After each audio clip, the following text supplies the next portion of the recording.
Estamos a falar sobre a igreja em Jerusalém em missões, estamos a falar da obra do Espírito Santo, a obra do Espírito de Cristo na igreja e através da igreja, o crescimento da mesma, unicamente pelo poder do Espírito Santo. É isto que já fomos relembrados com a exposição desta manhã, com as duas exposições desta manhã da Palavra de Deus no livro de Atos. Vamos continuar, obviamente vocês estão a saltar para o capítulo 5, estão a perder o capítulo 4 com o pastor André Lima, mas eu olhei, quando ele estava a organizar aí o esboço dos papéis, eu olhei ali para o título principal do estudo de Atos capítulo 4, e Atos capítulo 4, de uma maneira resumida, é a continuação do anúncio de Jesus Cristo fielmente, mas não sem oposição, mas manter esta firmeza de um testemunho fiel e proclamação fiel do Evangelho. Chegamos então aqui ao capítulo 5 e a minha proposta para vocês, isto parece mesmo uma proposta daqueles ditos gurus do crescimento de igreja, é que hoje vamos olhar neste seminário para a igreja que não para de crescer. Para a igreja que não para de crescer. E vamos ver como. Porque na verdade crescimento é aquilo que nós devemos esperar de uma igreja onde o Senhor está a agir. E quando eu falo crescimento, eu sei que nós pensamos em números, nós amamos a numerologia. Mas eu quero que pensemos mais na doxologia, na verdadeira adoração ao Senhor, que não é materializada por números. Na Babilónia é impressionante todos aqueles que foram levados para o cativeiro pela Babilónia, quando os babilónicos conquistaram o Reino do Sul, invadiram Jerusalém. No livro de Daniel só temos destaque a 4 fiéis de todos aqueles que levaram. Deus não se preocupa muito com números, mas com fidelidade. Isso é crescimento também. Crescimento saudável. Mas vamos ver aqui no livro de Atos, realmente que o Reino de Deus, ele cresce com a ação poderosa do Espírito Santo. É isto que devemos esperar de qualquer organismo saudável. Não é? Pensemos, por exemplo, num bebê saudável. A expectativa é, se ele é saudável, ele irá crescer, ele irá desenvolver-se. Pensamos também numa árvore saudável. Uma árvore saudável, a expectativa é o seu desenvolvimento, a sua maturidade, criando raízes profundas e dando frutos, e bons frutos. Não importa as circunstâncias em que esteja essa árvore. Não importa o frio, não importa o sol, não importa a chuva, não importa o vento. Ela irá continuar a crescer saudavelmente. Bem, esta deve ser também a nossa expectativa como igreja. Essa é a nossa expectativa em relação ao reino de Deus. Expandindo entre as nações. Multiplicando aqueles que são salvos. E reunindo os mesmos à sua igreja. É isso que vemos em Atos capítulo 5. Como a leitura é extensa, nós não vamos ler logo todo o capítulo, vamos ler por partes. Nas 3 divisões principais, pelo menos, que eu encontro aqui no capítulo 5. Primeiramente, os primeiros 11 versículos. Atos capítulo 5, do versículo 1 ao 11. E para vocês não adormecerem, por favor, coloquemos-nos em pé, aqueles que podem, se estiveres com dores, não faz mal, não é pecado ficar sentado, mas vamos ler do versículo 1 até ao versículo 11 a palavra de Deus. É apenas para fazer um exercício, porque eu sei que vocês estão com grande esforço e sacrifício nesta hora. Diz assim a palavra de Deus. Mas certo homem chamado Ananias, juntamente com Safira, sua mulher, vendeu uma propriedade e ficou com uma parte do valor. E a sua mulher também sabia disso. Então ele levou a parte restante e colocou-a aos pés dos apóstolos. Então Pedro perguntou: Ananias, por que Satanás encheu o teu coração para que mentisse ao Espírito Santo e ficasses com uma parte do valor do terreno? Enquanto o possuías, não era teu? E, depois de vendido, o dinheiro não estava em teu poder? Como planeaste isso no coração? Não mentiste aos homens, mas a Deus. Ao ouvir essas palavras, Ananias caiu e expirou. E sobreveio grande temor a todos os que souberam disso. Então os mais novos levantaram-se, cobriram-no, carregaram-no para fora e o sepultaram. Depois do intervalo de cerca de 3 horas, chegou também a sua mulher sem saber o que havia acontecido. E Pedro lhe perguntou: dizei-me, vendeste por tal quantia aquele terreno? E ela respondeu: sim, foi por essa quantia. Então Pedro lhe disse: por que combinaste colocar à prova o Espírito do Senhor? Os que sepultaram o teu marido estão lá fora, eles também te levarão. Na mesma hora ela caiu aos pés dele e expirou. Então os mais novos entraram, acharam-na morta e, levando-a para fora, sepultaram-na ao lado do marido. E um grande temor tomou conta de toda a igreja e de todos os que ouviram essas coisas. Obrigado, podem sentar-se. Primeiramente, uma igreja que não para de crescer é necessário um conhecimento correto de quem é Deus. O conhecimento de Deus necessário à igreja é o que vemos nesses primeiros 11 versículos. No versículo 1 e 2, como toda a narrativa, e é uma narrativa, é uma história que temos aqui, nos apresenta a introdução então desta história, deste acontecimento. Nos apresenta um homem chamado Ananias, juntamente com Safira, sua mulher, que vendeu uma propriedade e ficou com uma parte do valor. E a sua mulher também sabia disso, cúmplice. Então ele levou a parte restante e colocou-a aos pés dos apóstolos. Nós temos que entender, porque já temos estado a estudar o livro de Atos esta manhã juntos, que em Atos capítulo 2 nós vemos que na igreja primitiva, no começo da igreja, havia a comunhão de bens, mas o ofertar era voluntário. Não era obrigação. Era voluntário de coração. E Ananias e Safira nos são apresentados aqui em contraste com Barnabé. Termina o capítulo 4, versículo 37, falando de Barnabé, ou desta feita, versículo 36 e 37, para ser mais exato. Então José, a quem os apóstolos chamavam Barnabé, que significa filho de consolação, levita, natural de Chipre, possuindo o terreno, vendeu-o, trouxe o dinheiro e colocou-o aos pés dos apóstolos. Ananias e Safira são apresentados aqui como um contraste com Barnabé, na sua atitude, na sua ação. Ambos venderam uma propriedade, mas a motivação e a ação de ambos são diferentes. Ananias e Safira apenas ofertaram uma parte e outra parte a retiveram, mas deram a entender que tinham ofertado todo o valor colocado aos pés dos apóstolos. Este foi um pecado que nós vemos deliberado, porque nós temos Safira como cúmplice, o que o torna ainda mais grave este pecado. Este foi um pecado em que Ananias e Safira, os dois se uniram para pecar desta maneira. Aparentar, dar a entender que ofertavam tudo para a obra, para a igreja, para os apóstolos, colocando ali aos pés dos apóstolos, obviamente. E nós podemos ver e ficar um pouco consolados também, que desde o começo que a igreja não é perfeita. Nem a igreja dos apóstolos o foi. E tinha os apóstolos como pastores. Isso deixa um pouco de consolo olhando para as nossas próprias realidades e para as nossas próprias misérias. O Senhor já começou uma grande obra na igreja, mas essa obra ainda não está completa. É por isso que podemos ver isto. Esta obra ainda não está completa. Há também inimigos de fora, mas há inimigos de dentro da igreja. E nós podemos ficar consolados em ver, mesmo assim, a ação de Deus por meio e no meio de uma igreja imperfeita. Eles colocaram aos pés dos apóstolos. Bem, temos que entender que o livro de Atos nos relata coisas extraordinárias e únicas, porque é o começo da igreja, é um período de transição da antiga aliança para a nova aliança. E por isso vemos esta prática, que as ofertas eram depositadas aos pés dos apóstolos. Não façam isso no domingo aos pés dos pastores da igreja, está bem? Depositar as ofertas.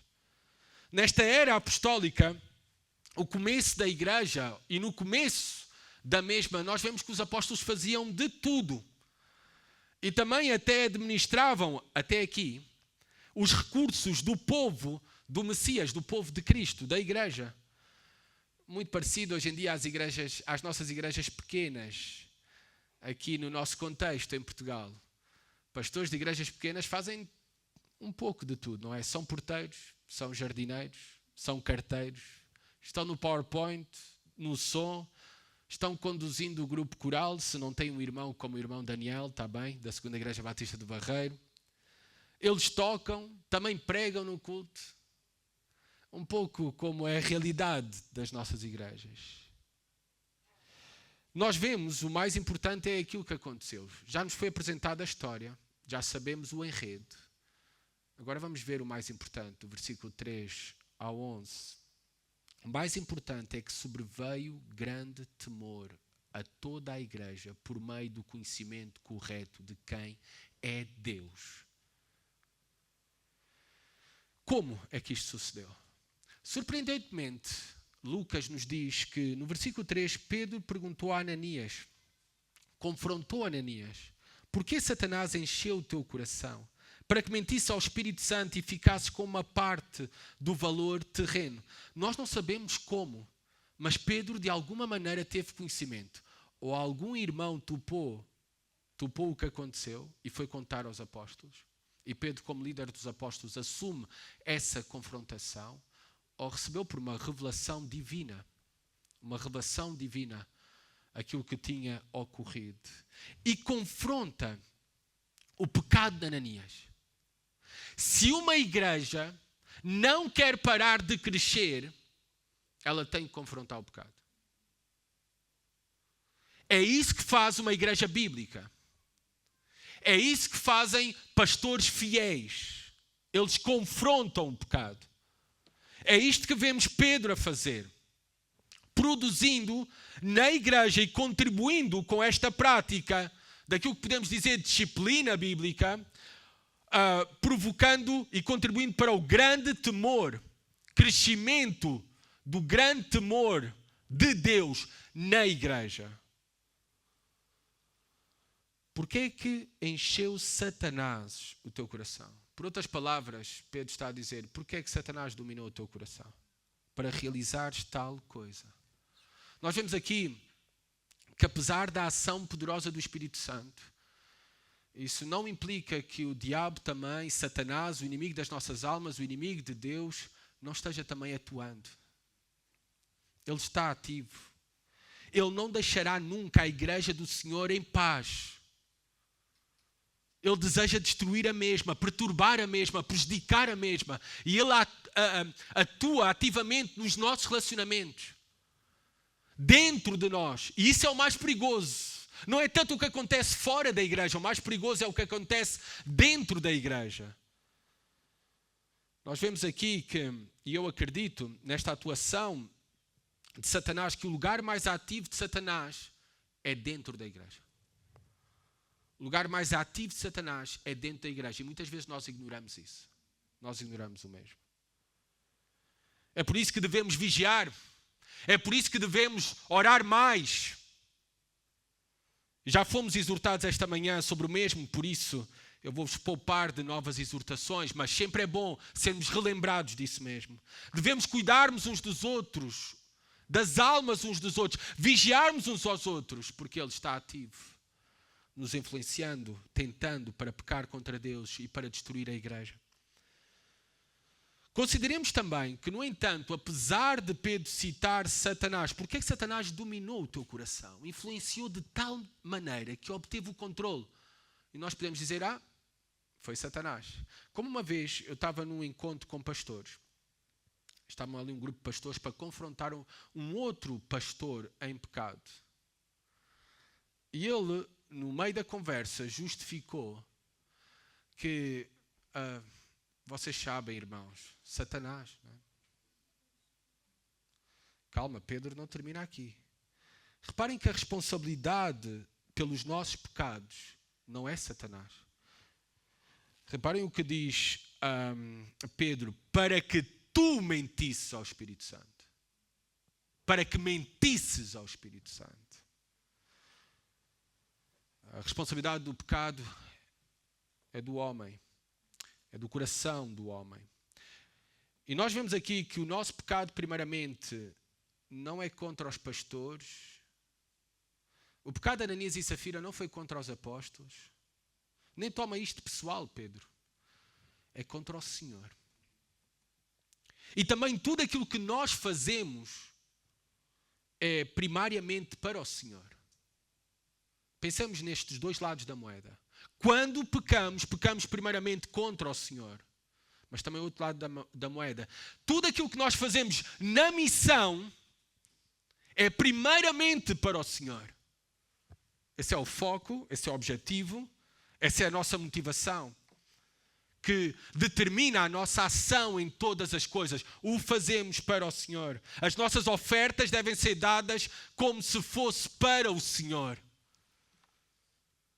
E como mudaria e muito esta consciência no momento de ofrendarmos, no momento de passar a coleta, se nós tivéssemos a consciência que o fazemos primeiramente para o Senhor. E é isto que Pedro nos relembra aqui, confrontando o pecado de Ananias e Safira. Vocês mentiram ao Senhor. Versículo 4, nós vemos que o problema não foi a quantidade da oferta depositada. O apóstolo Pedro diz, se vendes é teu, a propriedade era tua. Vendeste, ficavas com o dinheiro, se querias entregar ou não, ofertar, ou mesmo só querias entregar 50%, 20%, 10%. O problema de Ananias e Safira não foi a quantidade da oferta depositada. O problema era a falta de integridade. O problema era a hipocrisia. Resumindo, o problema era a falta de santidade. Falta de santidade numa igreja é um grande problema. Ananias e Safira em público aparentavam uma coisa. Em privado eram outra coisa totalmente diferente. Ananias e Safira se preocupavam com o temor dos homens, o reconhecimento dos homens, em vez de buscarem a aprovação de Deus. E esta é uma grande lição para nós aqui no livro de Atos. Nós não servimos os homens, nós servimos a Deus. Nós não vivemos em função dos homens, nós vivemos em função de Deus. Tudo aquilo que fazemos na igreja, o nosso foco, o centro de tudo, deve ser Deus e não os homens. E não os homens. Eu sei que é muito fácil esta tarde nós apontarmos o dedo a Ananias e Safira, mas será que os nossos corações não são semelhantes? Não será que nós, por vezes, não buscamos o mesmo também? O reconhecimento dos homens? Não será que até os nossos maiores e melhores esforços dentro da igreja, mesmo na plantação de novas igrejas, apoiar outras igrejas, enviar missionários, não será que muitas vezes o que nos move são interesses e motivações pessoais? Vigiemos os nossos corações, porque temos essa tendência. Temos essa tendência e que o Senhor nos perdoe e tenha misericórdia de nós. Versículo 5, nós vemos que não há oportunidade de arrependimento. Não há oportunidade para restituição. Não há oportunidade para restauração para Ananias. Ele foi fulminado no mesmo instante por Deus. É desta maneira que Deus leva a sério a santidade do seu povo. Se a igreja, e esta é a mensagem do livro de Atos, a igreja é o novo templo de Deus. Não é o que Pedro diz, o apóstolo Pedro, na sua primeira carta, capítulo 2, versículo 9, vós, porém, sois raça eleita, sacerdócio real, nação santa, povo de propriedade exclusiva de Deus, a fim de proclamar as virtudes daquele que vos chamou das trevas para a sua maravilhosa luz. Se somos o novo templo de Deus, onde habita a presença de Deus, tem que haver santidade. Deus exige santidade. Deus zela por santidade.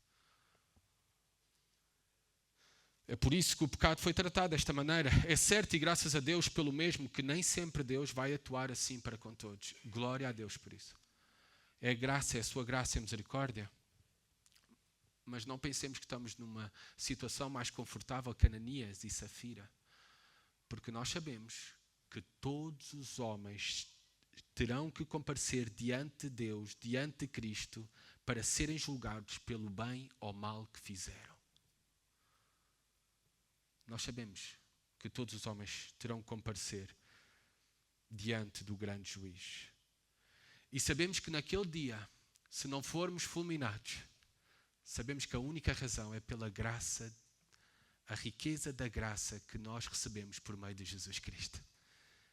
É a única razão pela qual não seremos fulminados naquele dia.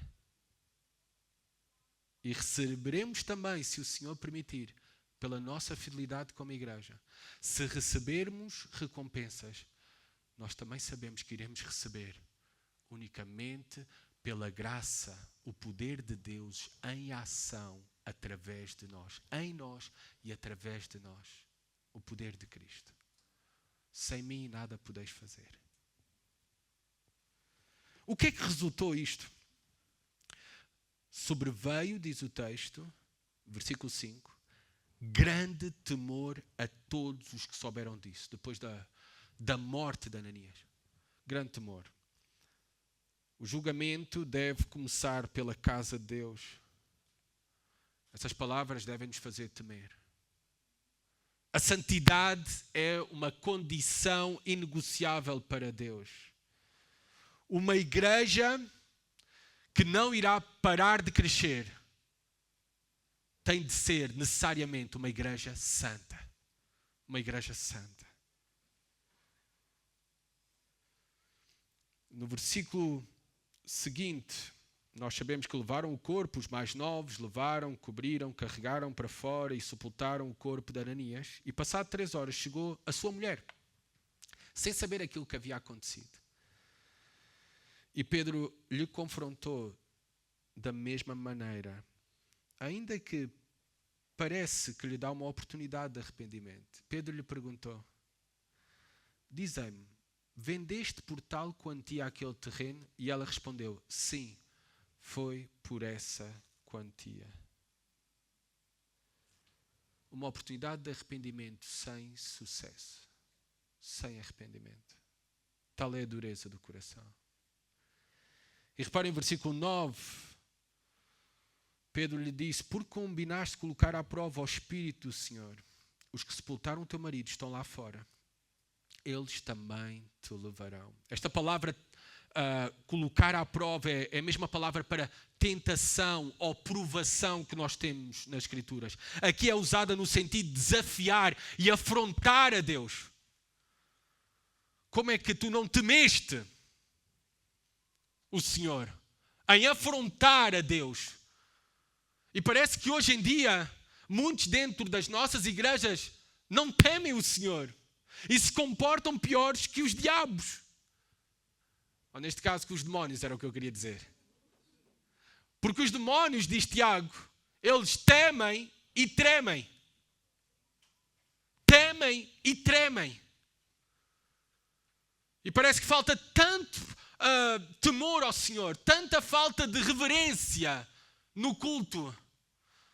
Não é isso que nós vemos nos nossos cultos muitas vezes, no tempo de adoração, no tempo de oração, no tempo de pregação, se levantam para beber água, para ir à casa de banho, para mexer no telemóvel, para mandar mensagens nos grupos do WhatsApp. Afronta a Deus, falta de reverência, falta de temor. E Deus não vai permitir isso. A mesma coisa, o mesmo destino do seu marido foi o destino de Safira. Porque Deus só aceita verdadeiros adoradores. Aqueles que o são em espírito e em verdade. E a mensagem é esta: nós podemos enganar os homens, mas não a Deus. Nós podemos enganar os homens, mas não a Deus. A pergunta que nós devemos considerar, cada um de nós, é se tememos mais os homens do que tememos a Deus. As motivações, as ações, as nossas, são determinadas pelos homens ou são determinadas pela vontade de Deus? Pelo temor e admiração que nós temos por Deus. Porque o objetivo, reparem como vai repetir outra vez aqui no versículo 11.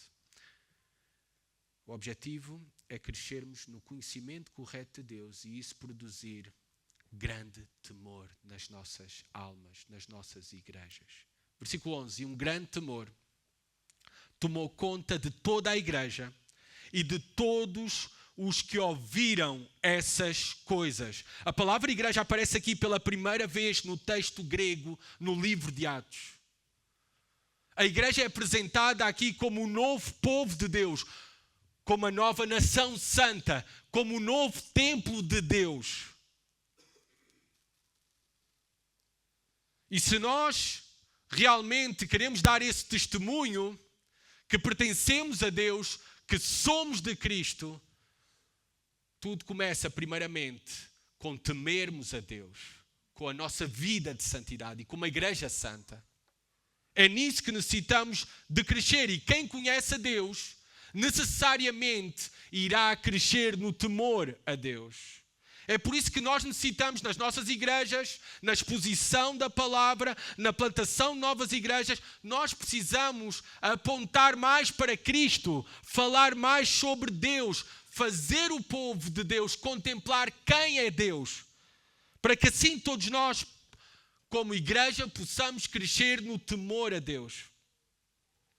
E se nós apresentarmos esta visão grandiosa deste Deus justo, deste Deus todo-poderoso, deste Deus santo, deste Deus que não permite o pecado, a hipocrisia, a falta de integridade, se nós apresentarmos essa visão de quem é verdadeiramente Deus, então nós não vamos ter necessidade de andar a empurrar as pessoas para fazerem a missão de Deus.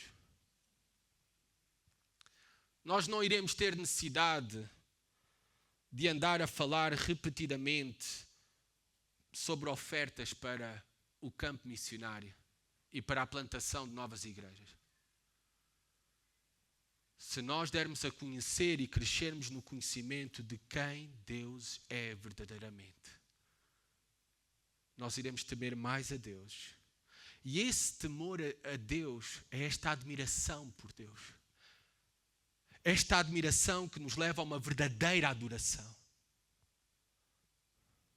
A sermos verdadeiros adoradores, em espírito e em verdade, que é o que o Senhor busca.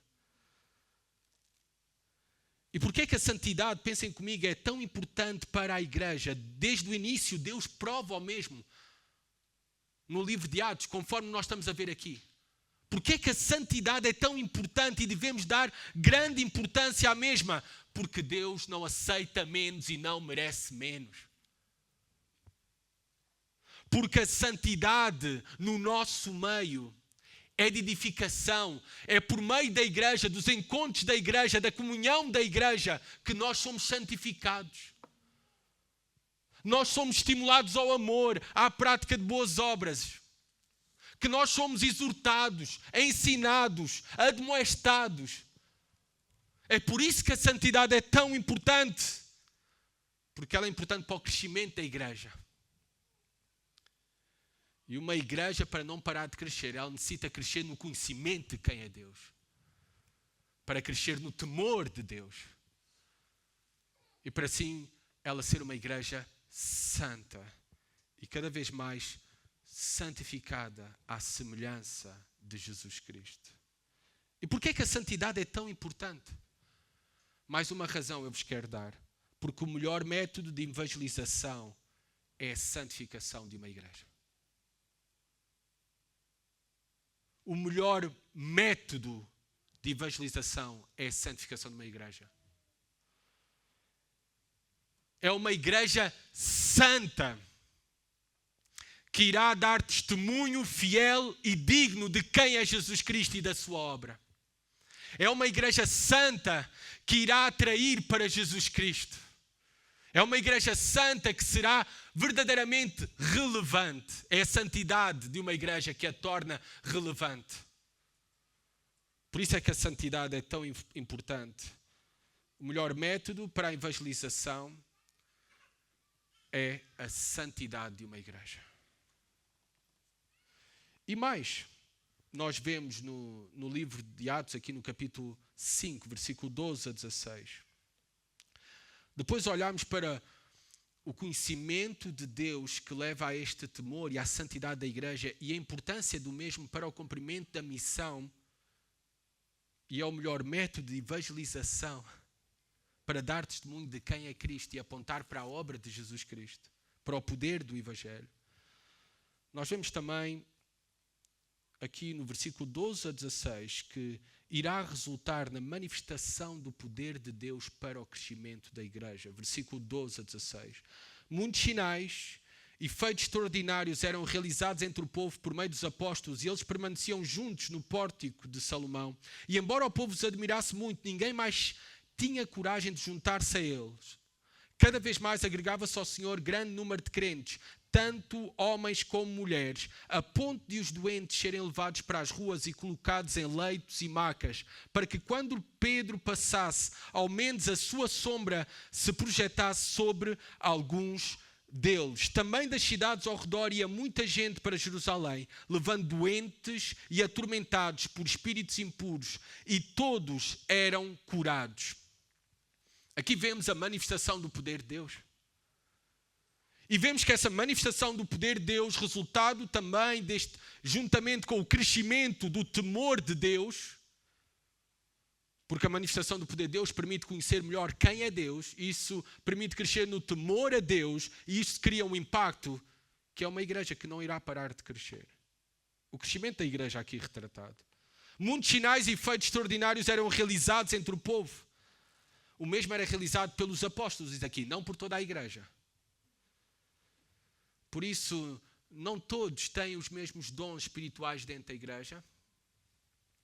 Deus tem capacitado a cada um dos membros dentro do corpo de Cristo, a cada um de nós, verdadeiros salvos, separados para Deus e para os seus propósitos, com pelo menos um dom espiritual, esta capacidade para nós servirmos no reino de Deus e contribuirmos para a expansão do seu reino aqui na terra, mas não é igual para todos. Aqui vemos somente os apóstolos realizavam esses sinais e feitos extraordinários. Nós já ouvimos esta manhã a razão pelo qual o faziam e Deus permitiu nesta era específica e especial, a era apostólica, ao começo da igreja, para a manifestação do poder de Deus, para a confirmação da mensagem de Cristo por meio dos apóstolos. O fundamento da igreja. O propósito era para dar toda a credibilidade à mensagem que os apóstolos pregavam e ensinavam ao povo. E para dar essa credibilidade e para comprovar verdadeiramente que eram seguidores de Jesus Cristo e tinham o Espírito de Cristo, eles também tinham o poder de Cristo para realizar as mesmas obras de Cristo que Cristo realizou, que eram conhecidas por todos. O mesmo agora também ocorre conosco. Nós temos o Espírito de Cristo. Nós temos sido capacitados de uma maneira sobrenatural por meio de dons espirituais. E é por meio da igreja que a glória de Deus é refletida aqui na terra. É por meio da igreja que também que o seu reino se expande, cresce. É o poder de Deus em ação através da igreja. Na igreja e através da igreja. Através de nós sermos verdadeiros seguidores de Jesus Cristo. E o que é um verdadeiro seguidor de Jesus Cristo? Representando e apontando fielmente para Jesus Cristo, nós transmitimos a mensagem de Cristo, anunciamos a mensagem de Cristo. O Evangelho. O Evangelho são as boas notícias sobre quem é Jesus Cristo e o que Ele fez para reconciliar homens e mulheres pecadores com Deus para todo sempre. A sua grande obra, vida, morte, sepultura, ressurreição e ascensão, que vai ser destacado aqui também. E isso se traduz, o poder de Deus ocorria com a igreja reunida. Diz o texto, versículo 12 ainda, e eles permaneciam juntos no pórtico de Salomão. Já ouvimos falar do pórtico de Salomão, que era uma galeria coberta no lado leste do templo de Jerusalém. Ela servia como um local de ensino e reunião para judeus. Jesus também pregou ali, neste mesmo lugar, e agora estão os apóstolos a pregar neste mesmo lugar onde Jesus pregou, e a mesma mensagem que Jesus pregou. E estamos agora, séculos depois, no século XXI, pregando a mesma mensagem fielmente de Jesus Cristo. É isso que devemos continuar a fazer para o cumprimento da missão de Deus por meio de nós como igreja de Cristo. O novo templo, nós vemos aqui a igreja se reúne no antigo templo. E vemos a característica principal de uma igreja que não para de crescer. É reunir-se. A palavra igreja no grego, que aparece no versículo 11 pela primeira vez no livro de Atos, eclésia, significa assembleia de pessoas, um ajuntamento de pessoas, uma reunião de pessoas, pessoas que permanecem em congregar-se. Uma igreja que não se reúne é uma antítese daquilo que ela é. É por meio da reunião da igreja que o Espírito Santo age poderosamente. Privar-nos dos cultos, das reuniões, dos encontros da igreja é privar-nos do poder de Deus para as nossas vidas. E uma igreja que não para de crescer precisa do poder de Deus. Precisamos de reunir-nos como fomos exortados esta manhã, cultuar, centrados na palavra de Deus e também consagrando-nos à oração. Vamos valorizar assim mais as nossas reuniões, os nossos encontros.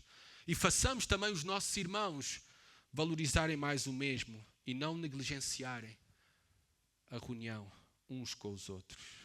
E eu não falo apenas aqui também de estarmos apenas presentes nos encontros. Não é apenas uma presença, mas é a nossa motivação, é a nossa atitude, é a nossa postura. É aquilo que fazemos quando estamos reunidos. Para a manifestação do poder de Deus e a ação do poder de Deus na igreja e através da igreja. É isto que vemos acontecer aqui. É por isso que no versículo 3 diz: embora o povo os admirasse muitos. O povo testemunhava isso e se admirava. Eles tinham em alta estima a igreja. Eles consideravam uma comunidade honrada de Jerusalém. A pergunta é como os demais lá fora olham para nós também, se queremos cumprir a missão. Como é que eles olham para nós? Para as nossas igrejas? Qual é o impacto que nós temos na nossa comunidade? Somos conhecidos por sermos seguidores de Jesus Cristo? E se não somos, por que não? Talvez porque isso se deve à nossa infidelidade em nos reunirmos e em proclamarmos a Jesus Cristo, anunciarmos e darmos testemunho de Jesus Cristo. O versículo 13 diz que o povo os admirava muito pelo seu testemunho fiel, pelas suas reuniões fiéis e pela sua mensagem. E diz que ninguém mais tinha coragem de juntar-se a eles. Claro, aqui está-se a referir àqueles, porque no versículo 14 diz que muitos se juntavam, crescia a igreja. Mas aqui diz que ninguém mais tinha coragem de juntar-se a eles. Ninguém mais quem? Aqueles que não tinham boas e honestas intenções. Não o faziam, não se juntavam, porque tinham medo de terminarem como Ananias e Safira.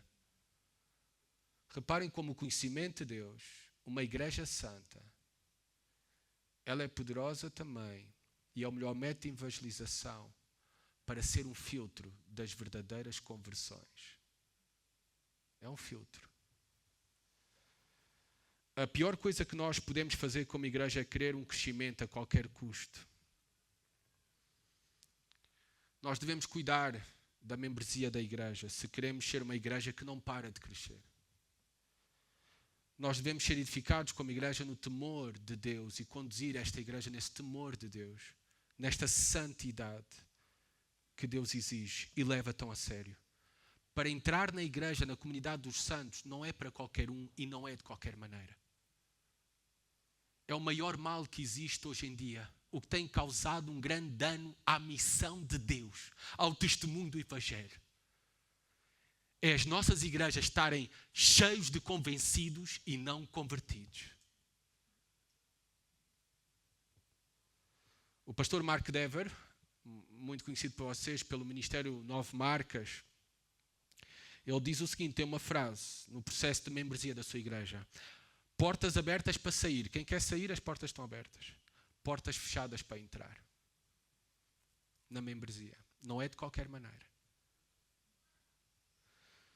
O que nos move na missão não é numerologia. O que nos move é a doxologia, é a adoração verdadeira a Deus. É o que nos move na missão. Crescimento saudável é melhor do que o crescimento numérico só por si.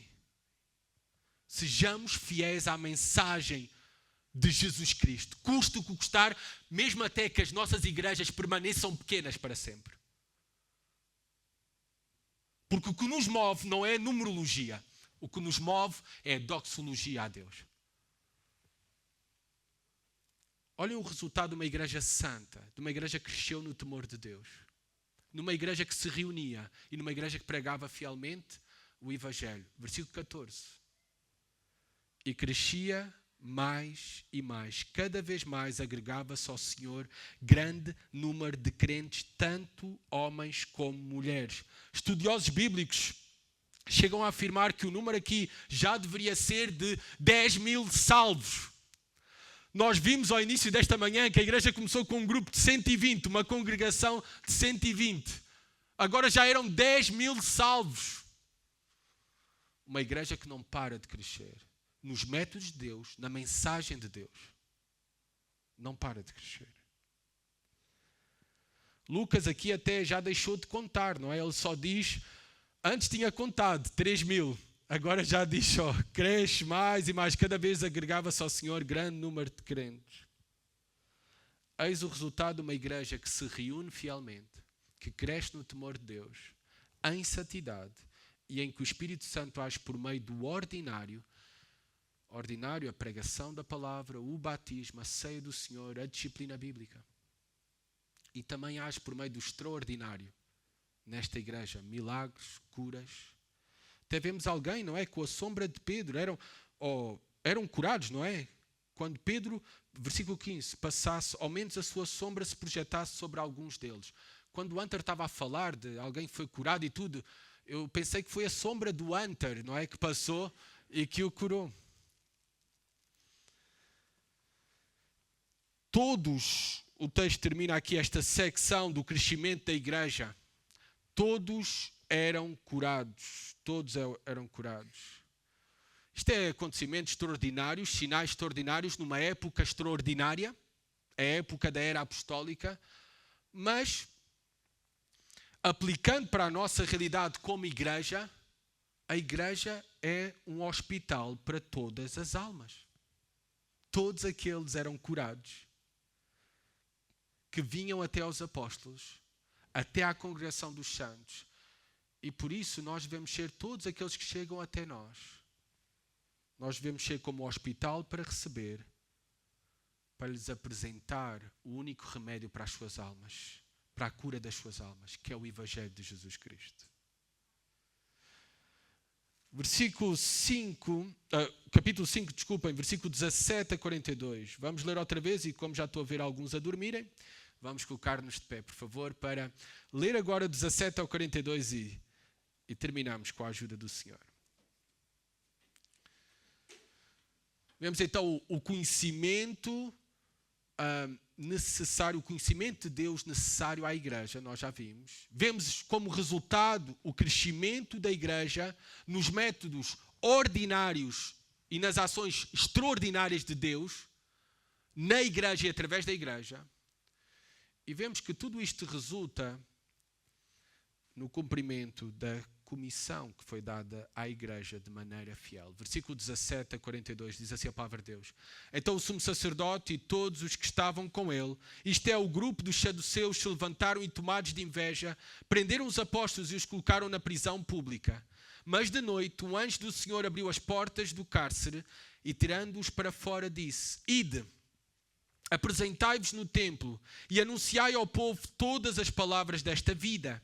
Depois que ouviram isso, eles entraram de manhã cedo no templo e começaram a ensinar. Chegando, porém, o sumo sacerdote e os que estavam com ele, convocaram o sinédrio com todos os líderes religiosos dos israelitas e enviaram guardas ao cárcere para trazê-los. Os guardas foram até lá, mas não os encontraram na prisão. Então, voltando, anunciaram-lhes isso, dizendo: encontramos o cárcere trancado com toda a segurança e as sentinelas em pé junto às portas, mas quando as abrimos, não encontramos ninguém. E quando o capitão dos guardas do templo e os principais sacerdotes ouviram essas palavras, ficaram perplexos por causa deles e pelo que teria acontecido. Então chegou alguém e lhes avisou: os homens que puseste na prisão estão no templo, ensinando o povo. Então o capitão foi com os guardas e os trouxe sem violência, pois temiam ser apedrejados pelo povo. E depois de trazê-los, os apresentaram ao sinédrio, e o sumo sacerdote os interrogou, dizendo: não vos ordenámos expressamente que não ensinasseis nesse nome? Mas encheste Jerusalém desse vosso ensino, e quereis lançar sobre nós o sangue desse homem.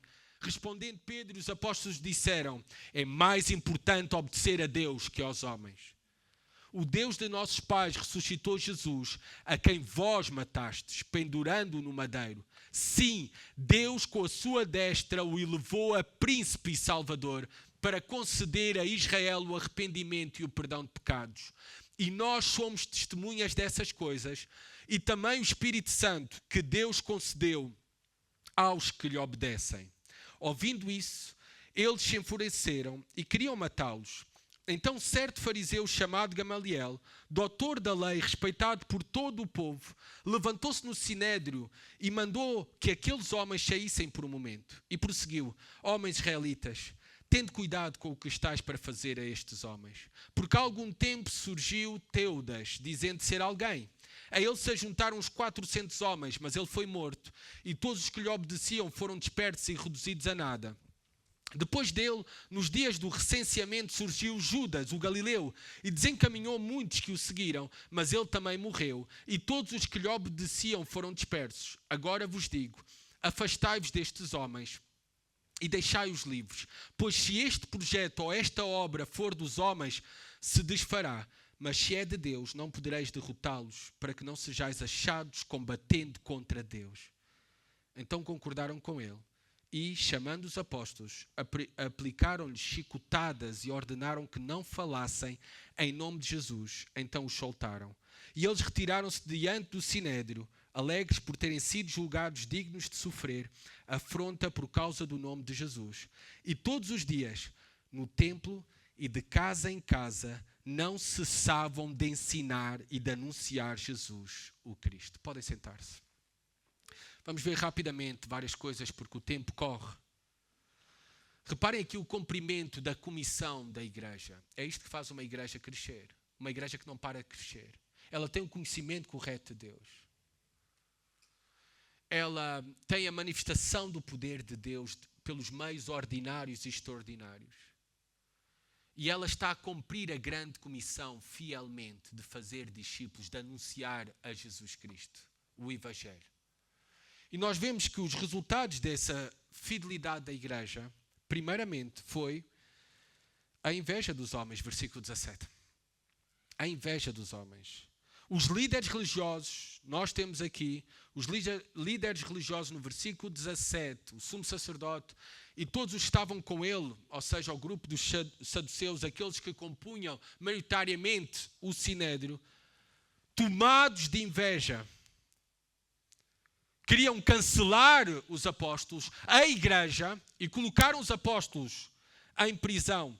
A motivação destes homens, líderes religiosos, foi unicamente a inveja, por causa, não se esqueçam, da admiração que todo o povo, a consideração, a alta estima que o povo tinha pelos apóstolos e pela igreja.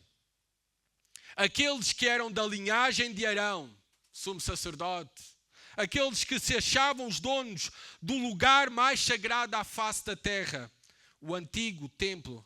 Aqueles a que o povo os procurava para receber instrução e os tinham na mais alta posição da ordem social, agora estavam a ver os homens a abandonarem eles para seguirem a mensagem dos apóstolos, para se tornarem seguidores de Jesus Cristo. E, tomados de inveja, atentaram grande mal contra a igreja. Amados, isto continua a acontecer hoje em dia e devemos esperar isso se somos uma igreja fiel. Uma igreja que está a cumprir fielmente a grande comissão, a missão de Deus, que Deus nos encarregou. A missão não é nossa, a missão é de Deus. Nós só temos o privilégio de participar. Homens diante do sucesso da igreja, da firmeza da igreja, da fidelidade da igreja, da oposição da igreja e confronto da igreja à idolatria, às falsas filosofias, a não participarmos das mesmas obras que eles fazem. Homens têm inveja de nós. Têm inveja da afirmação que nós damos, que nós temos a única verdade. E nós temos a única verdade. Jesus Cristo é a verdade. É por isso que nós vemos que se levantam contra a igreja, contra a fé cristã. E o que os move é a inveja, é o ódio a Cristo, à mensagem de Cristo. É por isso que nós vemos nas redes sociais calúnias, difamações. Nós vemos motivados por homens perversos. Homens que a mensagem do Evangelho confronta aos seus pecados. Homens motivados também pela inveja. Homens que não estão satisfeitos pela fidelidade, a constância, a perseverança da igreja. Homens que também pela inveja e ciúmes contra nós proclamamos a verdade e que nós temos a única verdade. Nos querem cancelar. Nos querem cancelar. E foi isso mesmo que aconteceu com os apóstolos. Cancelamento e prisão, como nós vimos nestes versículos. Mas reparem o versículo 19, que grande esperança nós também temos. Mas os homens atentaram o mal, os homens cancelaram, colocaram os apóstolos na prisão. Mas olhem o versículo 19. Mas de noite um anjo do Senhor abriu as portas do cárcere e tirando-os para fora disse: Ide, apresentai-vos no templo e anunciai ao povo todas as palavras desta vida. Sabem qual é a nossa maior e melhor esperança? É que o reino de Deus não pode ser detido pelos homens, nem nunca será. É por isso que nós temos a certeza que seremos bem-sucedidos na missão. Na missão em Jerusalém, na missão fora de Jerusalém, na missão às nações, em Portugal continental, nas ilhas, porque nada nem ninguém pode deter o reino de Deus. Tal como o pastor Mário Pina iniciou esta conferência lendo o Salmo 96, Deus, Jesus Cristo, Ele vem para instaurar o seu reino eterno entre as nações para todo sempre. E nada nem ninguém poderá deter.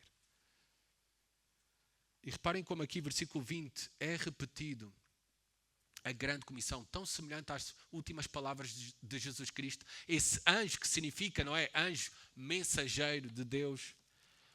Repete a grande comissão. Ide. Anunciai ao povo todas as palavras desta vida. Reparem que o anjo não disse para irem curar, mas disse para irem anunciar as palavras desta vida. Eu sou o caminho, eu sou a verdade e eu sou a vida, disse Jesus Cristo. Anunciar a Jesus Cristo. A maior necessidade que os homens têm é de ouvir o Evangelho, que é o único que tem poder para dar vida aos homens. Nós ouvimos isto esta manhã e deve ser claro para nós. A melhor estratégia para uma igreja, a melhor estratégia é esta. É à medida que vamos, naquilo que fazemos, nas oportunidades que temos, anunciar a palavra que dá vida aos homens. O Evangelho glorioso do nosso Senhor Jesus Cristo. E o que é que fizeram? Os apóstolos, versículo 21, começaram a ensinar.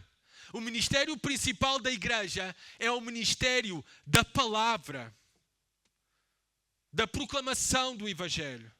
A nossa confiança não está em métodos de homens. A nossa confiança não está no excesso de atividades. A nossa confiança não está em recursos materiais. A nossa confiança não está em ter estacionamento, em ter um programa infantil, nem em pregadores famosos. A nossa confiança está no Evangelho de Jesus Cristo. É nisto que devemos focar. Uma igreja que não para de crescer, é uma igreja que ensina fielmente e proclama o Evangelho de Jesus Cristo, tal como os apóstolos fizeram. Sem medo dos homens, tinham sido presos. Sem temor dos homens. Quem teme a Deus não terá temor dos homens. E a igreja deve ser conhecida por temer a Deus e não temer os homens. quando estavam à procura, estavam-se a reunir e tudo, estavam à procura, até os foram buscar à prisão, não é? Os apóstolos tiveram uma surpresa, não estavam lá.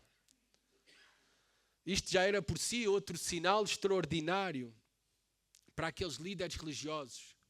Aqueles que supostamente deveriam conhecer a Deus e a sua ação. Já era por si um sinal extraordinário de algo milagroso da parte de Deus que tinha acontecido para aqueles homens terem escapado da prisão sem que ninguém tivesse dado conta. Mas a cegueira, a obstinação de coração, a rejeição de Cristo continuou.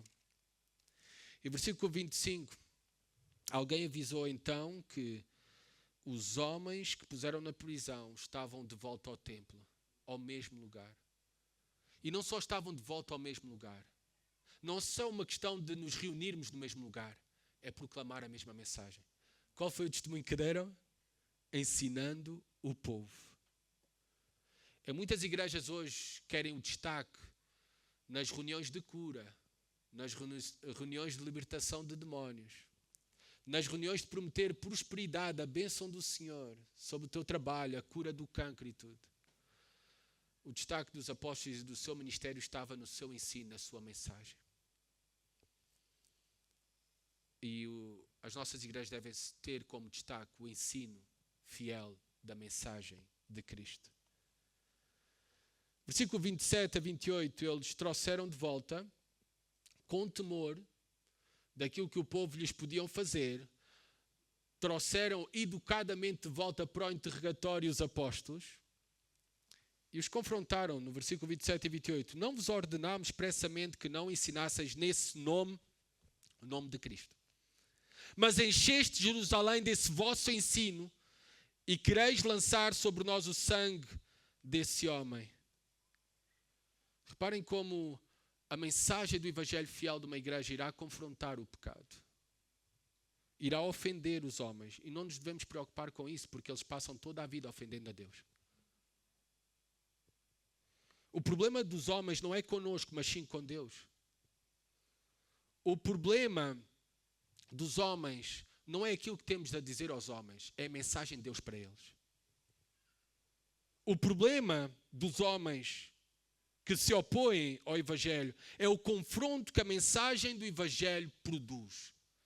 E se não confronta, se não estamos a sair, como o pastor Jair disse de manhã, deprimidos depois de ouvir o Evangelho, aflitos, clamando por salvação, por misericórdia, então algo está errado na nossa mensagem. Se somos fiéis a enunciar e ensinar fielmente sobre Jesus Cristo, nós vamos esperar oposição, rejeição dos homens. Nós vamos esperar que os homens fiquem ofendidos connosco. E isto é um sinal que estamos a cumprir fielmente a grande comissão. A igreja é a coluna e baluarte da verdade. Necessitamos ter a mesma coragem que nós vamos ver agora na parte final que os apóstolos tiveram. A mesma coragem para cumprir a missão de Deus que Ele nos tem dado. A mesma coragem que sabemos que não vem de nós, mas vem do Espírito de Deus em nós para cumprir esta missão. Aquele que tinha negado a Jesus 3 vezes, com uma confiança inabalável, diz o seguinte no versículo 29. Respondendo Pedro e os apóstolos disseram: é mais importante obedecer a Deus que aos homens. Confiança inabalável, coragem ousada, fidelidade absoluta a Deus. Pedro, no versículo 30, nos apresenta um resumo da mensagem do Evangelho. É sobre a morte e sobre a ressurreição de Jesus. O Deus dos nossos pais ressuscitou Jesus, a quem vós matastes, pendurando no madeiro, confrontando o pecado daqueles homens e apontando para Jesus Cristo como o verdadeiro Messias que veio para salvar os homens do seu pecado. E também disse mais, sim, versículo 31, sim, Deus com a sua destra o elevou a príncipe e salvador para conceder a Israel o arrependimento e o perdão de pecados. E nós somos testemunhas dessas coisas. E também o Espírito Santo que Deus concedeu aos que lhe obedecem. Deus elevou Jesus Cristo como príncipe. Ele é o príncipe. A palavra pode ser traduzida como o fundador, o pioneiro desta nova criação, desta nova aliança, deste reino de Deus. Ele é o fundador. Ele é o autor. É a mesma palavra que encontramos em Hebreus capítulo 2, versículo 10, quando fala de Jesus Cristo como o autor da nossa salvação. Ele é o nosso Salvador, diz Pedro. Ele é o nosso Salvador porque Ele destruiu o poder da morte ao ressuscitar. E agora também é o único que pode livrar os homens do inimigo mais temível, a morte, e dar esperança de vida eterna. Reconciliação com Deus para todo sempre. Reparem como a salvação é uma obra de Deus. Pedro diz que é Deus quem concede arrependimento. Pedro diz que é Deus o único que pode conceder o perdão de pecados. Pedro diz que a salvação é uma obra divina. O Senhor tem os seus eleitos desde a eternidade e o Senhor é o único que tem poder para salvar. E por isso nós podemos ter sempre confiança quando anunciarmos o Evangelho, seremos bem-sucedidos. Porque Deus salvará aqueles que Ele escolheu desde a eternidade. Versículo 32, Pedro se considera testemunha dessas coisas, da mensagem de salvação e do Cristo Salvador. E também o Espírito Santo, que Deus concedeu aos que lhe obedecem. O Espírito Santo também é uma dádiva, é concedido àqueles que são salvos. E aqueles que são salvos são aqueles que obedecem. Ele age através do seu povo, da sua igreja. O Espírito Santo age em nós e através de nós. É por isso que eu volto a repetir, privar-nos da igreja é privar-nos da ação do Espírito Santo. E no Espírito Santo nós temos todo o poder que necessitamos para cumprir a missão que Deus nos confiou, de sermos testemunhas de Jesus Cristo, do Evangelho de Cristo. Nós vemos providencialmente como Deus cuida da sua igreja desde o início.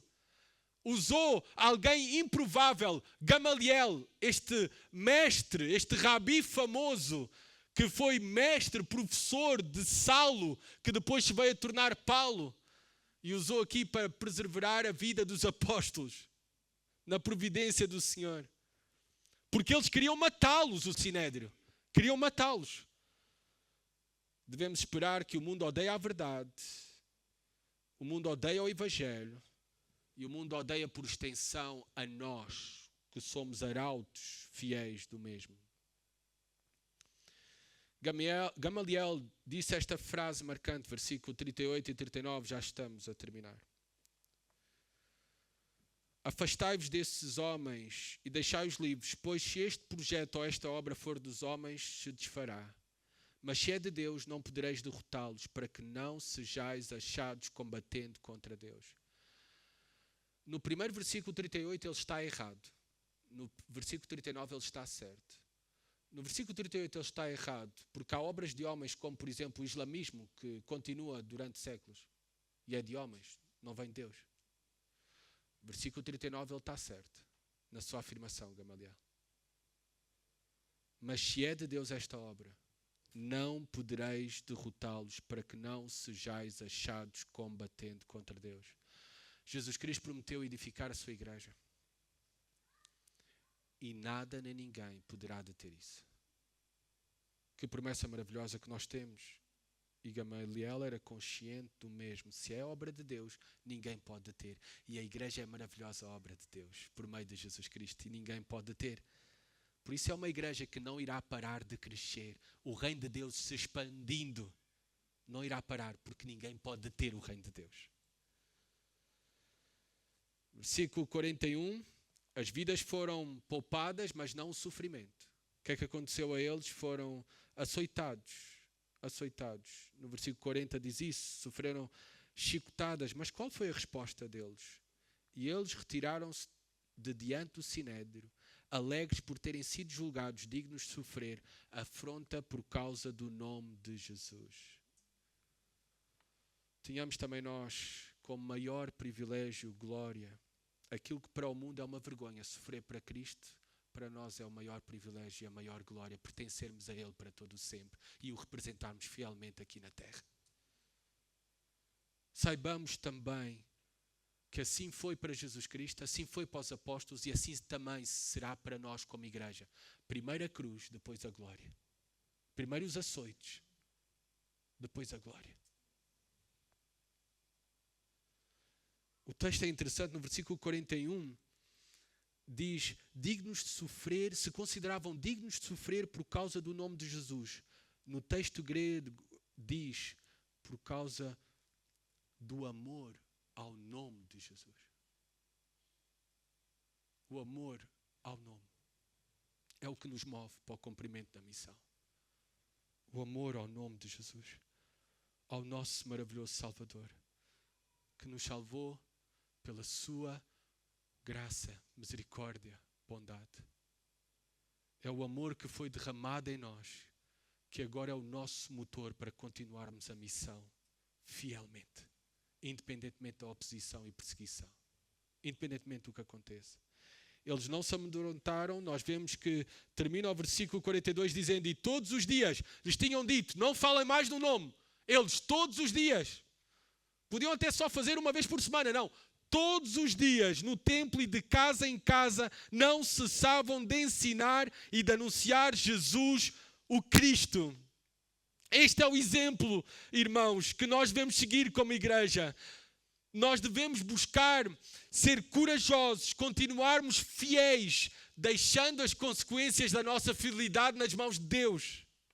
Todos os dias, o nosso ministério deve ser constante. Anunciavam no templo e de casa em casa. Anunciavam de maneira pública e também privada, ou digamos semi-privada, porque antigamente, até ao 3º século, as igrejas eram em casas. Mas publicamente, privadamente, anunciando o Evangelho, fazendo discípulos, ensinando todo o conselho de Deus. Eles não cessavam de ensinar e de anunciar Jesus, o Cristo. Eles não desistiram. Eles não desistiram. Façamos nós o mesmo com a ajuda de Deus até que o Senhor venha. Até que o Senhor venha. Resumindo, tudo aquilo que nós vimos, que sei foi muito e um pouco corrido. Mas resumindo, a mensagem aqui do capítulo 5 é a seguinte. A igreja que cresce em temor a Deus se multiplicará constantemente e será fiel a ensinar e anunciar a Jesus Cristo. E o ciclo que era para a igreja primitiva, que se repetiu ao longo do livro de Atos, é o mesmo ciclo para nós. Se nós damos testemunho de Cristo fielmente e a manifestação da glória, do poder de Deus através de nós como igreja, o que vamos esperar é oposição. Oposição de dentro e oposição de fora. Mas qual deve ser a nossa resposta? Fidelidade. Fidelidade. Essa igreja que é fiel, ela nunca irá parar de crescer. O reino de Deus nunca irá parar de crescer pelo poder do Espírito de Cristo. Durante a Segunda Guerra Mundial, os cristãos Richard e Sabina foram presos por pregarem o Evangelho na Roménia, então comunista. Mesmo sendo constantemente espancados e torturados durante vários dias, Richard disse aos guardas: vocês me podem bater, mas eu nunca deixarei de falar sobre Cristo. Ele permaneceu preso por 14 anos, mas o seu testemunho continua a inspirar milhares de cristãos ao redor do mundo. Fidelidade. Que o Senhor nos ajude também a sermos fiéis, pois a igreja, o reino de Deus, nunca irá parar de crescer. E isto irá acontecer por meio da nossa fidelidade, da fidelidade do povo de Deus, em representar fielmente a Jesus Cristo e anunciar e ensinar fielmente a Jesus Cristo aos homens. Vamos orar para que isso aconteça. Senhor, obrigado pela Tua palavra. Obrigado, Pai, pelo exemplo que nós vemos da tua igreja desde o começo, por meio do teu Santo Espírito, dos apóstolos, do seu ensino e do seu exemplo fiel, Pai, em que tu usaste grandemente para o crescimento da igreja, para a expansão do teu reino, até chegar até nós, Senhor. Que nós possamos seguir nas mesmas pisadas de Jesus Cristo, na mesma missão, representando fielmente o seu caráter, a sua mensagem e os seus métodos, Senhor. E que isso resulte, Senhor, em crescimento da tua igreja, dos salvos, na expansão do teu reino para a tua glória, Senhor. Ajuda-nos, mesmo no meio das dificuldades e da oposição, Senhor, que nós sabemos que iremos enfrentar. Ajuda-nos a permanecermos fiéis, Senhor, em anunciar e ensinar todos os dias sobre Jesus Cristo. Amém.